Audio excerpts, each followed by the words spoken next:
এখন আমরা সাধারণত যে কমনলি যে অ্যান্টিবায়োটিকগুলো জ্বরের রোগীদের ক্ষেত্রে লিখে থাকি, সেই অ্যান্টিবায়োটিক্স গুলো সম্বন্ধে বা এগুলোর নাম এই ভিডিওতে আমি উল্লেখ করতে যাচ্ছি। তো চলুন প্রথমেই দেখে নেওয়া যাক ১ নাম্বারে এরিথ্রোমাইসিন এবং ২ নাম্বারে এজিথ্রোমাইসিন, যে ২ টা অ্যান্টিবায়োটিক খুব কমনলি আমরা ডাক্তারবাবুরা লিখে থাকি জ্বরের ক্ষেত্রে, জ্বরের রোগীদের ক্ষেত্রে।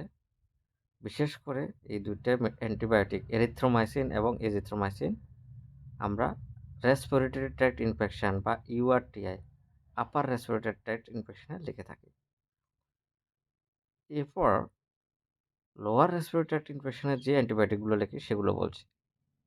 অ্যামোক্সিসিলিন এবং অ্যামোক্সিসিলিনের সঙ্গে ক্ল্যাভুলিনিক অ্যাসিডের কম্বিনেশনে আমরা দিয়ে থাকি সাধারণত নিউমোনিয়া হয় যেসব পেশেন্টের, বিশেষ করে বাচ্চাদের ক্ষেত্রে, এবং লোয়ার রেসপিরেটরি ট্র্যাক্ট ইনফেকশন বা এলআরটি এর ক্ষেত্রে।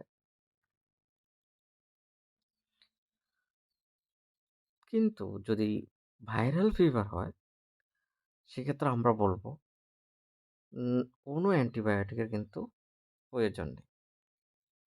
শুধুমাত্র প্রচুর পরিমাণে ফ্লুইড রিপ্লেসমেন্ট মানে জল বা জুস পান করা এবং সিম্পটোমেটিক ট্রিটমেন্ট করানো।